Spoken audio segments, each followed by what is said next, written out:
Hi, everyone, and welcome back to another show. My name is Tyler, and I'm here with Matt, the founder of ORATS.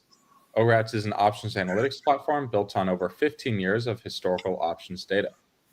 Our dashboard is integrated with Tradier, meaning you can research and discover trades on our platform and then seamlessly send them through to your Tradier brokerage account. Today on the show, we're going to show you how to use the new optimizer to enhance over 300 million options backtests. Matt, do you want to share your screen and get us started? Sure. Yeah, thanks, Tyler. It's quite a feat that we've done here. So in general, we've pre-canned all these strategies, and then we have gone through them, or I've gone through a lot of them, and tried to find the ones that will optimize the best, meaning use our indicators to find optimal entry and exit points. And then we've provided them as curated strategies. So our goal is to help our clients get to good strategies more quickly, show them examples, and then still provide the ability to customize that. Is that an okay intro, Tyler? Yeah, there's a lot packed into that. So that's what we're going to be going over today on the show, that whole process. Yeah. So kind of the final answer is this. So I have these strategies that I've saved. They have Sharp ratios that I look at. They have p-values that I look at. So those are what we're going to be trying to either find or optimize or whatever. And right now it's the trade ideas tab brings the actual trades that meet all the criteria. So we're going to be choosing backtests that have some filters on it, some criteria filters, and we're going to be then optimizing on these backtests. And then when we save that to my strategies or my backtest, and we go to the trade ideas, it will only bring in these trades that have met all of the criteria. So, for example, I could pick. Let's pick the top one. It's a short. It's a short call spread. So, if I click on this it will go get the original backtest that I started with. So, with the market going up so much since 2007, it's hard to find strategies that look good from a short perspective, i.e. from, like a short call spread, short deltas, or long put spreads or whatever. So this is PayPal, a short call spread. Believe it or not, even though it's losing money, the performance metrics, it's down 34% on a margin level. This is one of the better ones of the short call spreads. And so then what we do is we take this graph and we say, well, there are times when it did pretty well. Can we pick those times out using our optimizer? So you would click on this optimizer, and then it goes to the PayPal short call spread. So it picks up the optimizer. This is the same payoff picture that we saw earlier. And then what we do is we say, well, let's, you could change the strategy, but we don't want to. We want to add a data set. So what this data set will do is it will go calculate if you would have done, it looks at these all these indicators. Okay. So I know I'm scrolling fast through it just to show you the number of them, but so we put what we think are the most popular or best ones up top. The top one right now is IV ETF ratio. What that is how is the implied volatility of PayPal versus its best ETF? Maybe it's the XLK, but I'd have to look. And then it will say it'll do a smooth moving average, and then is it best when it's above or below? We use short term and long term. So you'll see long-term and short-term. Go ahead, Tyler. I just want to slow down a bit here because I think this is where users might get a little hung up. So up to this point, right, we've just selected a options backtest, and we've, with some DTE, with some deltas, and we've tracked the performance, and that's that green line, right? And there's the stock chart in the background. So hopefully that makes sense up to this point. So it's what we're trying to do in the the goal of the optimizer at a high level is to apply ORATS proprietary indicators and make them apply to the back test in a statistically significant way such that we improve the average percent per day of the back test. And I say average percent per day because that's the stat there on the right side in step 3. At the top, it says stats average percent per day. That's sort of the goal. What we're doing is we're applying these ORATS indicators and trying to improve the average percent per day. Matt, do you want to talk about what the average percent per day is? Like what's the value right now, and then what are we trying to get it to? Yeah, so as we saw before, this strategy loses 1.17% per annum annualized return. Per day, that works out to 0.005% per day. So the reason that we choose percent per day is this is often trading every day or calculating that every day. And what we're going to do is we're going to cut that down. We're going to say, well, we want to only trade on the good times. And, are there rational indicators that will allow us to determine that without overfitting? So that's the next problem. I mean, you could say, well, look at, if we would have just got in here and got out here, got in, but you have to be very careful not to do that. And there's a statistically significant way to do that. It's called using a p-value. Tyler, is that what you're looking for? Yeah, that was a good overview of that. So hopefully that all makes sense up to this point, and we can move on to the add data set step, which is the kind of step 2 if you look at that top menu bar there. And that's what you clicked on before. So there's a lot packed in here as well. So that this is a list of all of the ORATS proprietary indicators that we have available for you to enhance this back test with. And you have the description of the indicator on the right, the indicator name in bold there in the center. And then there's 3 columns on the left. So let's go over each one. How does that sound, Matt?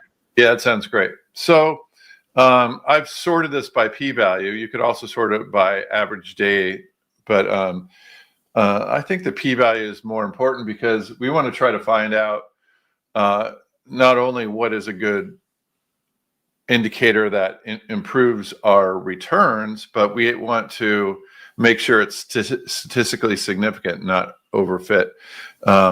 And I don't know what the detail is, but you might want to get into a brief conversation about that p-value, Tyler. Yeah. So yeah, just to clarify, this p-value it's pre-calculated. So we actually calculate these values on the left, these metrics, before you add them to the graph. But they're going to be the same once you add them as they are in this pop-up here. Most software tools don't do that, I feel like, so that's important to clear up. So the p-value is it measures the likelihood that this indicator reaches the average percent per day metric there on the left by chance. So if this indicator improves the back test up to that value on the left, that has for the one you're highlighting, let's look at the IV ETF ratio, the top one. It's got a 24% chance of that happening by chance.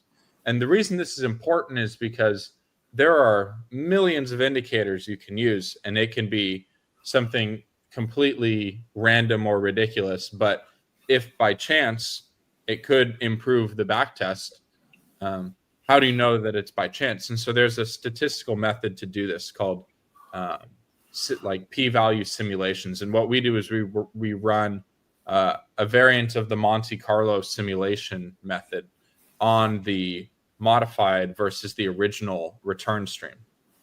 And that creates this p-value, which then we can use to decide the statistical likelihood of it occurring by chance. Yeah, that's great. It's difficult. We've read books on it together, Tyler, and we're excited to offer this because it does give us some statistical significance that we're overfitting or not overfitting, so that it's very useful.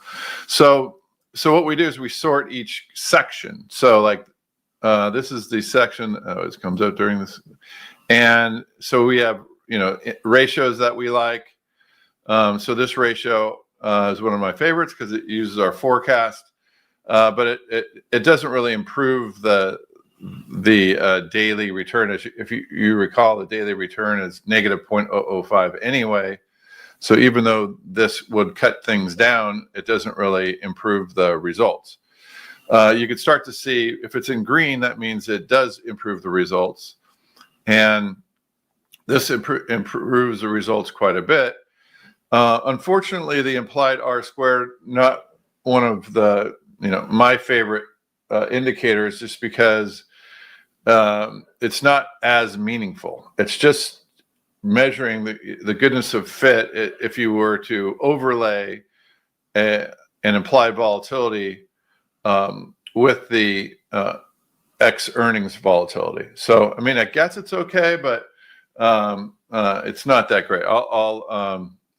So what I like to do is I go, well, I know this it seems a little subjective, but you'll learn to see which ones are more meaningful, and not just by chance, because this implied R-squared tend to go move in a direction for many days, and so it's not as and then it can be just fit to when this particular test has done well. So you have to be careful with that.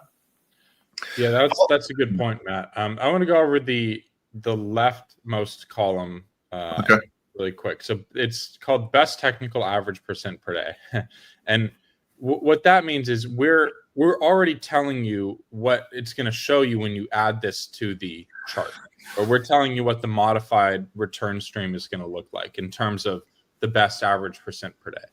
And what we're doing is we're not just adding the indicator and saying if it's greater than 1, we enter. If it's less than 1, we exit. Like that, it's not a basic implementation. What we do is we test different simple moving average levels of that indicator. So as probably most of you guys know, it's not as simple as just saying less than or greater than a value, because all of these ORATS indicators vary wildly in their values, right? Like slope is a different value than the forecast, or different value than the historical volatility, which is different than the contango.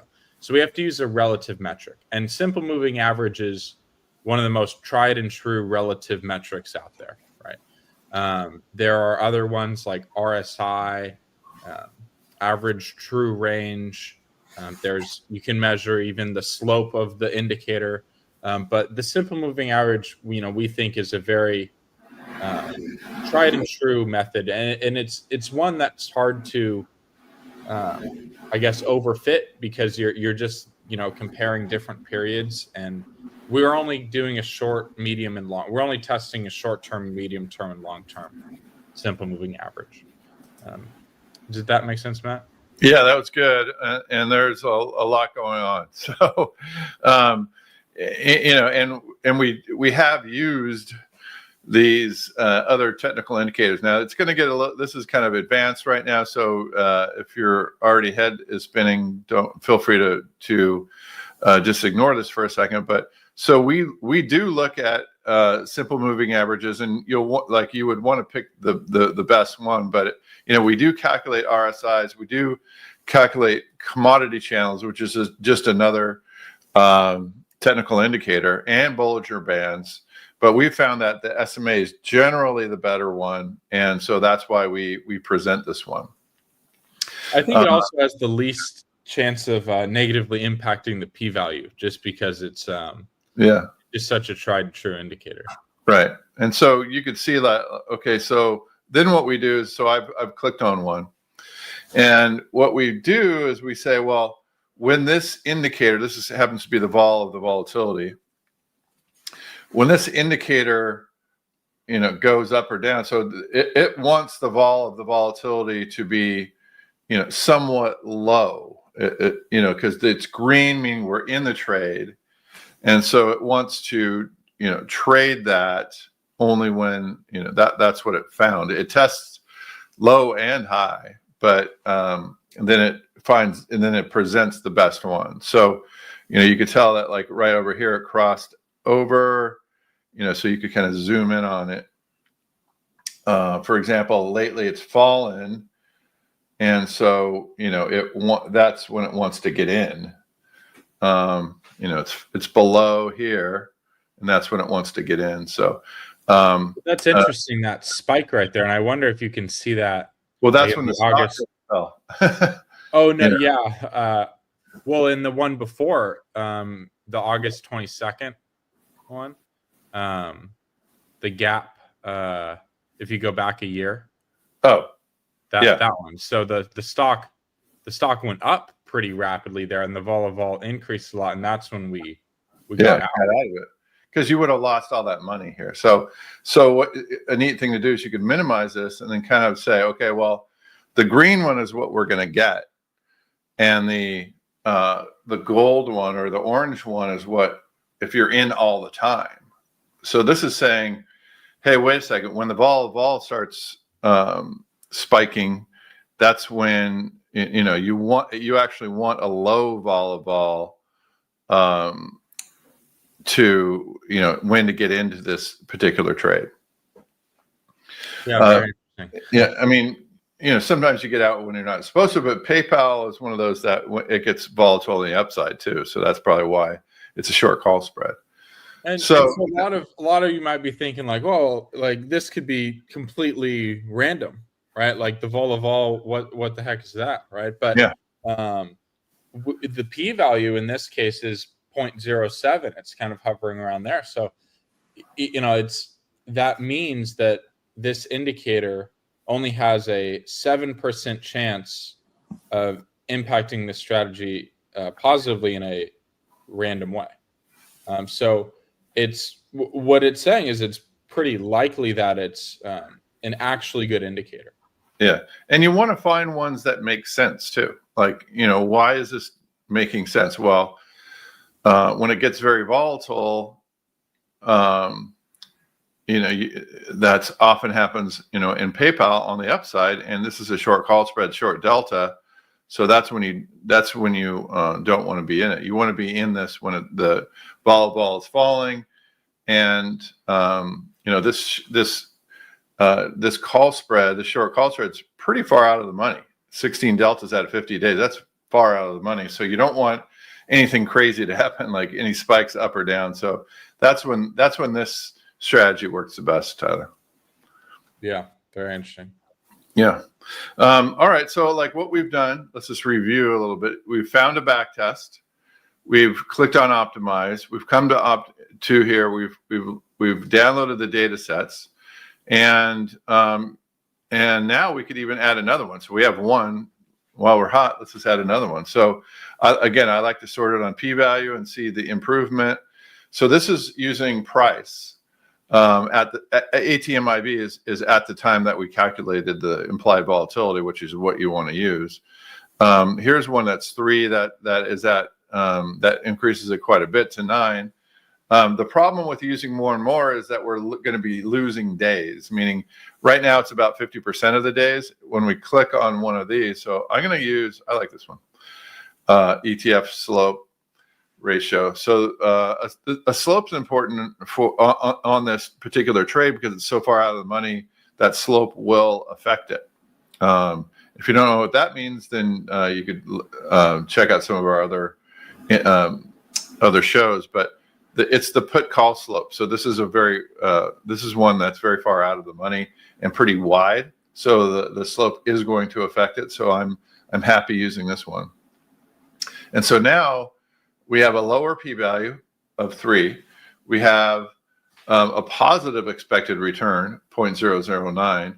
It's very low because, let's face it, the market's been rallying. So it's often hard to find a good short call spread to add to your portfolio. So what you want to do then, we could maybe start to talk about this a little bit, Tyler. When you're implementing these trades, you don't want to be just like, just naked long everything. You want to try to find some decent strategies that will mitigate some of the risk that you have from your deltas from being long. Like if you're short a put spread, that those look a lot better from a backtesting perspective, because again, we've been in a bull market and we're backtesting. And so it's good sometimes to have, this is a short call spread, so this is short premium. And there are some good long premium trades that you might find sometimes too, but they won't look as good, but you still can add these to your portfolio and have your overall portfolio benefit from having some of these trades. Does that make sense, Tyler? Yeah, I mean, what you're getting into is, we're working on that too, making it more, working on improving the way for you to test these different strategies. And, we have a paper trader you guys can test these things in and kind of make those adjustments Matt's talking about. Yeah. So now what we do, we save this, right, Tyler? Yep, saving it. And then, you're going to go to the trade ideas or to the saved. Downloading it downloads the entry and exit days, and then so you could see what those are. And we have a back tester that works on entry and exit days, so you can kind of prove it to yourself. But that's what that means. So we've saved it. So the 50 DTE and PayPal. So then it's in my save back tests, and then so here's PayPal, and then I could just say short call spread. So we have a few already. This is the one that we just did. Is that it? No, that's not. No, the August 19th on that one. Yeah, this is it. So this is the one that we just did, and it's showing that the scan is not meeting the criteria right now. That's why it's in red. If it weren't, you could then click on it and go, see, even though these short call spreads are meeting the criteria, and you could set your rankings. I could use some forecasts. And so these would be some of the tests that they'd want you to trade in this particular strategy, but it's not meeting the criteria right now. So, so this wouldn't trigger. Yeah, that's what you did there is really cool. I mean, you took an optimized test, and then you saw clearly. I mean, you have looks like hundreds of tests in here. Yeah, hundreds of optimized strategies. You can see clearly there on the left, green or red. It's tells you if you're in the trade or you're not in the trade. And even still run a scan. So. And sometimes, Tyler, even if these are green, we're not testing the actual back test spread yield. So a spread yield is something where I'm going to try to figure out the best way to say this. No, that's not the best way. I'm going to try to find where a spread yield is used. So, spread yield. Let's go to the back tester. So if you look at this, this is the spread divided by stock. We call it the spread yield. And if it's high, that means so we could look at this back test. Something's going on with my back test right now, and it will set up the option scanner to only find trades that are above or meeting the spread yield in a stock. So what I want to show is that, so for my strategies, out of all those that are green, Tyler, these are the ones that are meeting all the criteria. So only this amount. So it's a small amount that gets through all the criteria, which is cool because that's what you want. We're able to, instead of you having to go click around like I was doing, and it not finding it and giving those messages, these are already doing it. so these are the trades that would make it all the way through. Actually, there's another paper. It's hard to overstate just how much is going on here, right? Because we've ran all these back tests for you. That on its own, running a back test, and getting all the metrics for it, that on its own is a difficult task, right? But we've made it easy with the back test finder. And then you take a favorite one from there, and then you optimize it with all of our indicators, which again are also, would take a long time to calculate. And then you have this, and then you pool all them together, all your strategies. You have 100 strategies together, and then this is the final piece where it runs. It's actually running the option scans for you, and checking all of the backtest entry criteria for you, and then finding the best trade based on your weighted rankings. And it's bringing all this data in. So this is what I like to look at, Tyler. So you have a probability of profit calculation, which is difficult, and it's about 90. So that's 1 in 10, right? And your risk is about the same, 1 in 10. So so these usually match up that way.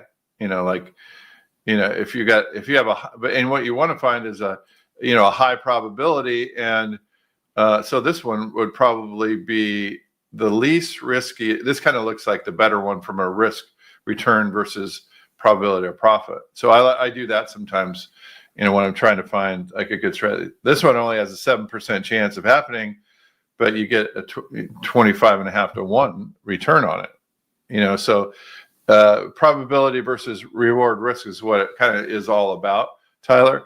And we present that here. We also present like a distribution percentage, which is you want to trade the highest distribution percentage. That again is picking out the short strangle, and then high forecast percentage. So that's how I like to look at some trades often. Is how is this type of a strategy looking?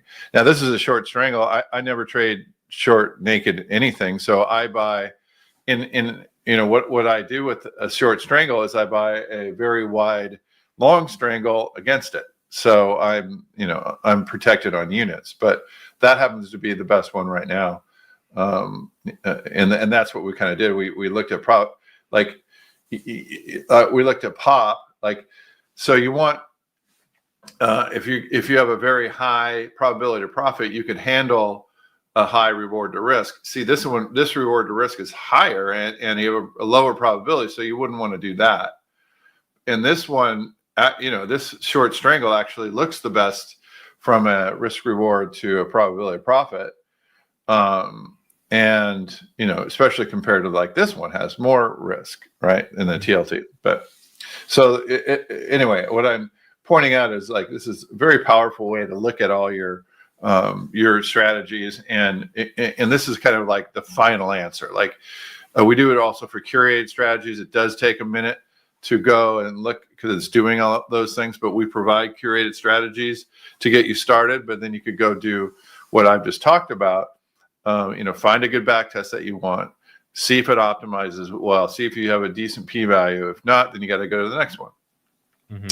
So so Tyler, I think that's a good show on going from a back test, optimizing it, going to the optimizer, finding good optimized values, ones that make sense. Maybe we have some in there that may or may not make sense, but one that makes sense are the better ones. And then what you do is you could put this right in your paper trading, and then look at the journal and see how you're doing. So there's it's a great workflow. It's a way to get up and going and test and learn and do all the things that you need to do to be a good trader.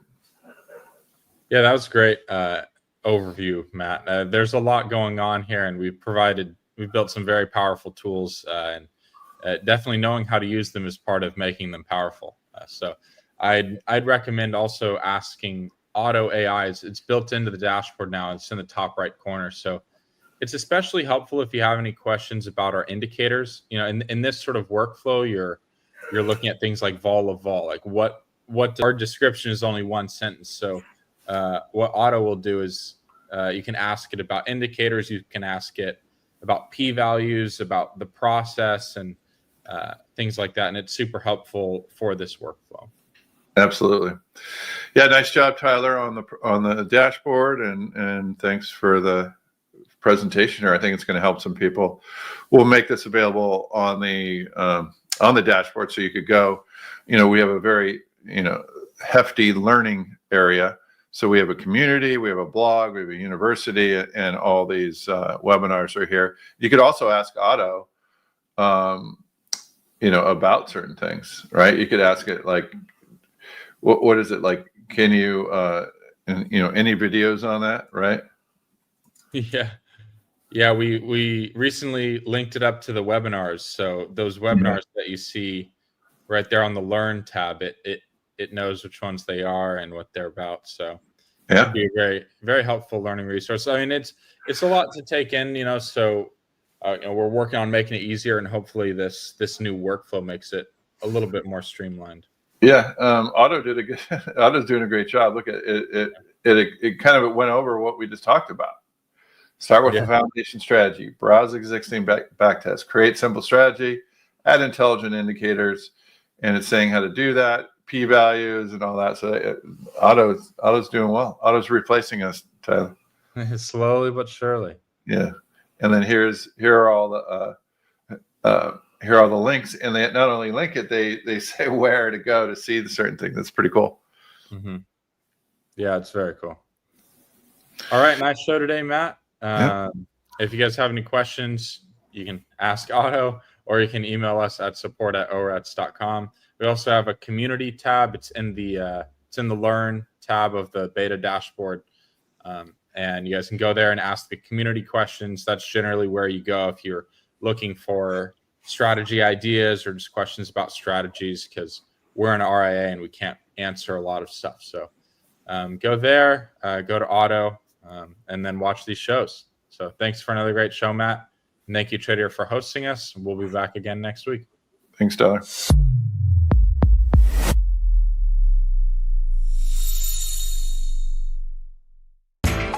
You know how the financial world goes. Here comes the buzzkill. Please make sure to take some time to read this boring disclaimer. We will owe you one.